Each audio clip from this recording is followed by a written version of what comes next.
Right now, young men and women everywhere are being sold a lie. And you have seen it. People talking about self-isolating and, going away and coming back more successful and going through a winter arc and such. Shutting out the world, doing everything they hate, all because they think that suffering and hatred and resentment is the only path to success. I'm here to tell you that that is one of the worst things that you can do to yourself. And just hear me out for a minute, right? If what I say doesn't click with you, click off, go back to scrolling or whatever you were doing before. But I bet this is exactly what you need to hear. Let's say you want to start to go to the gym, but you struggle with consistency.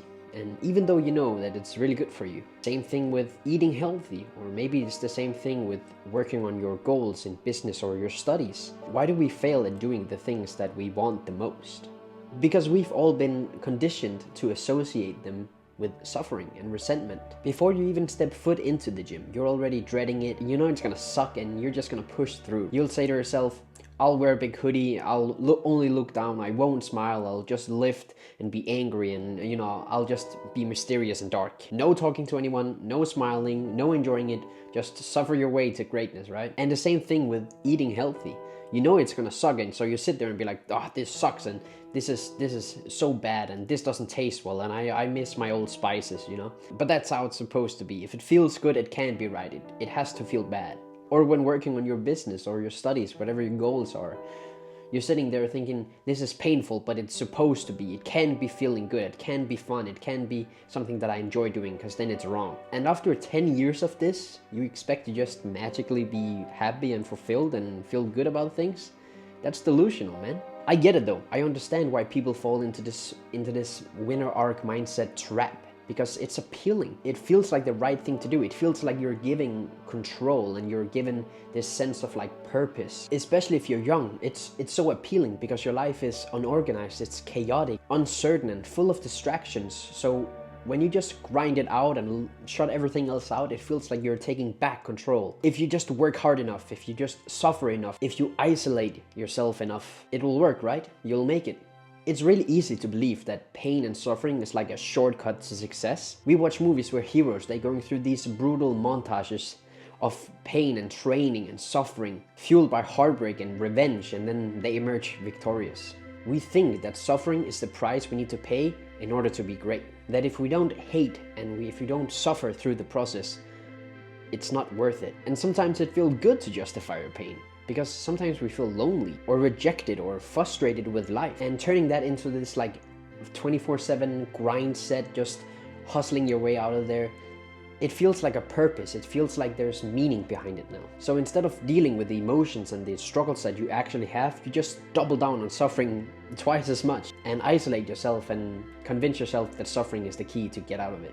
But here's the thing. Misery doesn't make you strong. Resentment doesn't make you successful, and forcing your way through the process isn't sustainable. And I know this because I've been there. When I first started my online business journey in this whole, self-improvement, money-making type thing, I was 19 years old. That's 40 years ago now. And I got sucked into all this motivational, hyper content where this guy wakes up at 3 a.m. and then takes a cold plunge, run 16 miles, get home, sauna for 1 hour, eat some weird organic breakfast, and then he reads 16 books and, all this weird stuff, right? And I was like, well, that's what everyone is saying, so that must be the only way to get there. So I tried. I pushed myself to live up to these standards that was so far away from my reality.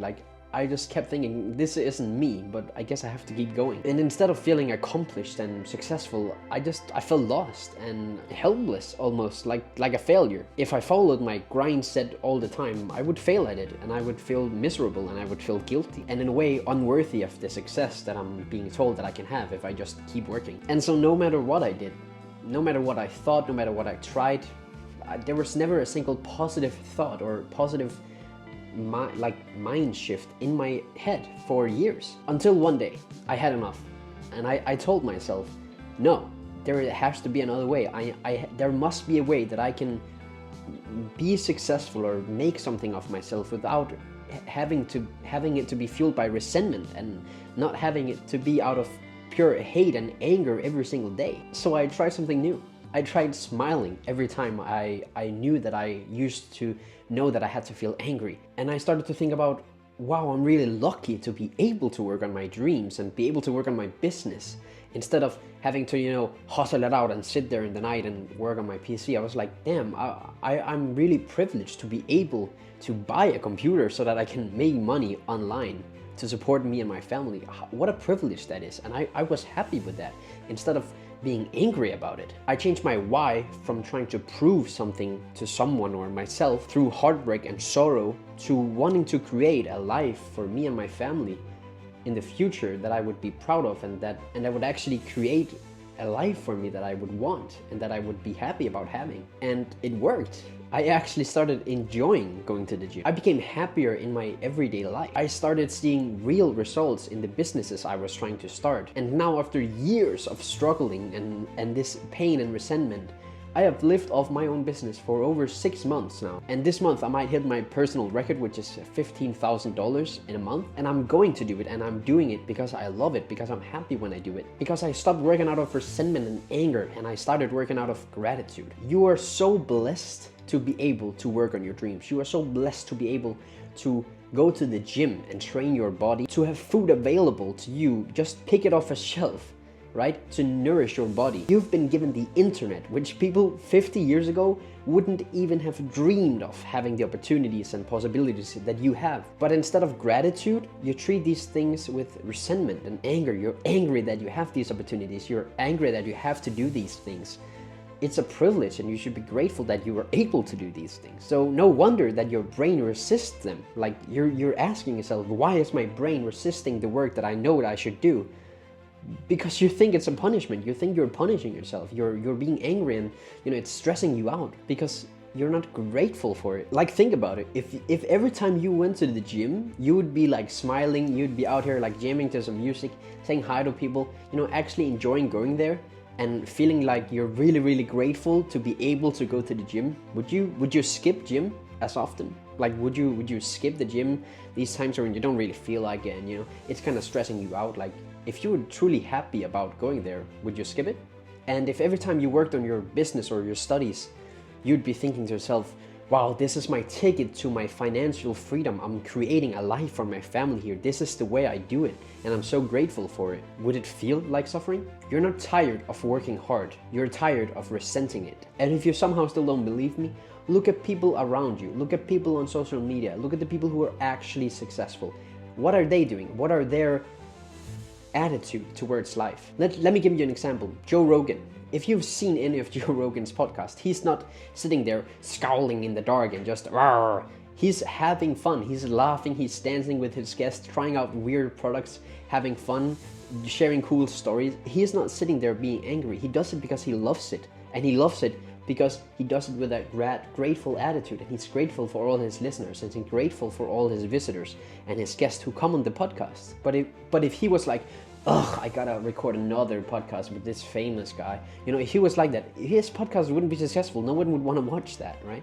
And he wouldn't want to do them. That's why he's been able to do it for so many years without having a single burnout ever, because he loves what he's doing and because he's doing it with a grateful attitude. Or look at wealthy entrepreneurs or business people who are traveling and showing their kids off to an amazing world and letting them see everything, right? Buying things for their family, taking care of their elderlies. These people aren't angry and like, frowning at this. They're happy, and they're alive, and they're smiling, and they're grateful for what they have. If you see a truly wealthy person, they will always tell you, I'm so grateful for where I am. And the people who aren't grateful aren't happy. If you see someone truly happy and wealthy, they will tell you that they're so grateful, and they've always been. Because you need to be grateful. They're not forcing themselves into misery to succeed. They're using their success to enhance their joy. But don't get me wrong, this doesn't mean don't work hard and, don't be disciplined. What I'm trying to say is, don't let anger fuel your discipline. And don't let anger and resentment fuel your work and your motivation. Let passion and gratitude fuel you to success, because that is going to give you an unworldly amount more of purpose and willingness to do the things that you know are good for you, because you're gonna start wanting to do them. So here's my challenge to you. Next time you go to lift a weight, smile.